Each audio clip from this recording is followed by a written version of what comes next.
If you're thinking of moving to Red Deer, Alberta, you're going to want to consider these top 5 pros and top 5 cons. What's up, everybody? Welcome to the channel, or welcome back to the channel. My name is Kyle Dillman. I made this channel to show people what it's like to live in Red Deer as well as the surrounding area. So guys, if you feel like that's something you'd be interested in, please hit the subscribe button, click the bell so you're notified every time I put out a new video.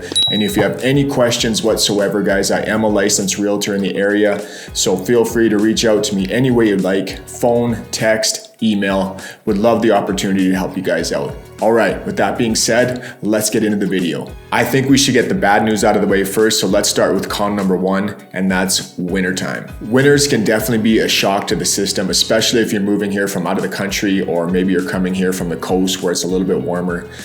They last for about 5 to 6 months. The sunlight is reduced. There's only so much sunlight hours you're gonna get. And the temperatures range usually from about -5 to about -25. But every year, lately it seems to be around January, February, we get a cold snap of about 1 to 3 weeks of really cold temperature. And I'm talking like -30 is probably gonna be the warmest day that you're gonna see for a while.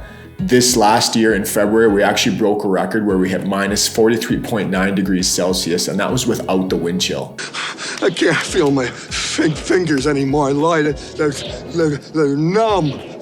If you're not used to these type of temperatures, guys, and sometimes with the blizzard conditions, driving can get a little bit dicey. The roads can be really slippery, and sometimes the snow blows over top of them. So you're gonna wanna drive really slow, give yourself lots of time, leave early to get wherever you gotta go. And of course, and this is pretty obvious, but make sure you're dressing warm, guys. Sometimes there's lots of people, I see them, man, they come to work or wherever they're going, and they just got their normal clothes on with maybe a jacket, no mitts, no toque. If you hit the ditch, you're gonna wanna make sure you have mitts, toque, a full tank of gas. You wanna make sure your cell phone's charged so you can call somebody as well. But it's not all bad, guys. There's tons of things you can do in the wintertime that you just can't do in the summertime. Red Deer does have the largest non-mountain ski resort in Alberta called Canyon Ski Hill. It's an awesome ski hill. It's actually got a little tube park for the kids as well. There's snowmobiling. You are in Canada, so there is an outdoor rink pretty much in every neighborhood. So you can get out, go skating, play hockey. And one of my favorite things to do in the winter, guys, is go tobogganing with the kids. So there's lots of things you guys can do to pass those winter months away. All right, next on the list is con number 2, and that's Red Deer's property taxes. Now, so far in 2021, the residential property tax rate hasn't been set yet. So we are gonna go back to 2020. Last year, the residential property tax rate was 0.98%, which put us in 6th place out of 24 cities. So it's not the highest, but it's definitely higher than the average. So if we wanna look at the median price of a home so far this year in Red Deer, which is $360,000. So at 0.98%, you can expect to pay roughly around $3,500 per year for your property taxes. If we wanna make some comparisons with some other cities in the province, Calgary was 0.75, Airdrie was sitting at 0.73%, and Edmonton wasn't too far behind us. It was sitting at about 0.93%. Definitely not a deal breaker, especially when we look at some of the pros that are coming up, but something you're gonna wanna keep in mind. Okay, con number 3, and that is hospital wait times. Look, Red Deer Hospital is extremely busy. It's a level 3 trauma center which services all of central Alberta. So there are a ton of patients being transported there, being transferred there, as well as servicing the city of Red Deer, which has 100,000 people. If you need to go to the emergency department in Red Deer, obviously if it's not too serious, you're probably going to be waiting for a little while before you get in to see a doctor. It's not uncommon to have to wait a few hours. That's why a lot of people will head to hospitals in the smaller towns that surround Red Deer because they can see a doctor much quicker. It's not the hospital's fault, guys. The staff there work their butt off. They're extremely busy. Short of adding stuff to the hospital, renovations, additions, in my opinion, the only thing that's gonna make hospital wait times better is when people stop going to the hospital for things that aren't emergencies. That's just my opinion. And the truth shall set you free! Well, doggy. But either way, if you have to visit the emergency department, you can expect to be waiting for quite a while. Now, next on the list is con number 4, and it is a little bit of a touchy subject, but I feel like if I didn't bring it up, I wouldn't be giving you guys the whole truth, and that is Red Deer's homeless population. Now, this is a conversation that all of the bigger centers are having. This isn't just exclusive to Red Deer, but it is mainly segregated to the downtown core with some spillover into the Riverside Meadows neighborhood just because of where the shelters are located. If you're living in a nicer neighborhood outside of the downtown center, it really is a non-issue. I personally have never been affected by it, but something you're definitely going to want to keep in mind if you are commuting or walking downtown late at night. All right, con number 5, and that's Red Deer's nightlife. Here's the deal. Red Deer has a lot of really good breweries and pubs. They actually have a lot of really good breweries in Red Deer. But when I'm talking nightlife, I'm talking about nightclubs.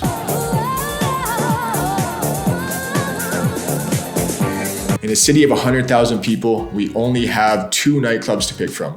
One of those is a country bar. So if you're not into country, two-stepping, you only have one option. Maybe you're not really into nightclubs anymore, but if you are younger or you're single, or maybe you still enjoy just going out and dancing, in my opinion, Red Deer's nightclub scene is lacking. When I first moved here back in 1998, there was 6 nightclubs you could pick from, and Red Deer was a party town, guys. I'm telling you, it was awesome here. And now there's only 2 nightclubs, so I don't know, it's definitely not a deal breaker, but something, if you're really into the nightclub scene, that you may want to consider. All right, the bad news is out of the way, so let's get into the good news. Pro number 1 is Red Deer's central location. Red Deer is located along Highway 2, right in between Edmonton and Calgary. Edmonton and Calgary are the 2 biggest cities in the province. So Edmonton's just over an hour to the north. Calgary's just over an hour to the south. So if you need to get out of Red Deer for whatever reason, you want to head up to Edmonton, maybe you want to hit up the West Edmonton Mall, or you want to take the kids down to the zoo or Callaway Park in Calgary, it's really a super easy trip just to head up to either of those cities. And this is coming from a guy with 7 and 8-year-old daughters who are not very patient. Are we there yet? No, we are not. Are we there yet? No! Another great thing about Red Deer's location is that it's pretty close to the Canadian Rockies. You can be in Banff, Kananaskis, Lake Louise in roughly 2.5 hours. We often make weekend trips out to Kananaskis just to stay the weekend. If hiking's your thing or you're into skiing, it's some of the best in the world. You definitely want to check it out if you are in the area or you do end up relocating here. And finally, one of the last cool things about Red Deer's location is it's only about 15 minutes away from Sylvan Lake, which has been voted one of the top 10 best lakes in all of Canada. The lake does attract about 1 million people every year to the town of Sylvan. There's good water skiing, boating, fishing, or if you just want to sit on the beach and soak up the sun. But I will warn you guys though, on a hot day, it fills up quick and it gets really busy there. So if you are planning on going to the lake, you're gonna wanna get there super early. Okay, next on the list, pro number 2, and that's Red Deer's affordable housing. Now the average home price in Canada right now is about $805,000. Now this number is going to be high because of Vancouver and Toronto, but Red Deer's sitting at $360,000 right now in 2021. So I have a lot of clients selling their homes in these more expensive markets to move to this area because now they're gonna be living mortgage free. If we wanna break it down a little bit and compare it to what's in Alberta, Red Deer is the 3rd largest province in the city. So let's look at Edmonton and Calgary, which are the 1st and 2nd largest provinces in Alberta. Whoa. What did he just say? Check the prompter. If we want to break it down and look at the cities in Alberta, Red Deer is the 3rd largest city in the province. So let's look at Edmonton and Calgary. Calgary right now is sitting at $517,000 for the median home price. Edmonton is at $457,000. And Red Deer again sitting at $360,000. So really affordable housing in Red Deer. Tons of people relocating from those bigger markets just because of the home prices. Okay, pro number 3, and that's Red Deer's rental rates. Red Deer actually ranks consistently number 1 in Canada for the lowest monthly rental averages. It's one of the few cities where you can actually still rent a 2-bedroom apartment for under $1,000. So let's break down the numbers. The average price for a 2-bedroom apartment is about $928 a month. The average price for a 1-bedroom is $792 a month. And if you're looking at a 3-bedroom home, the average is $1,250 a month. So wicked news if you are looking to rent.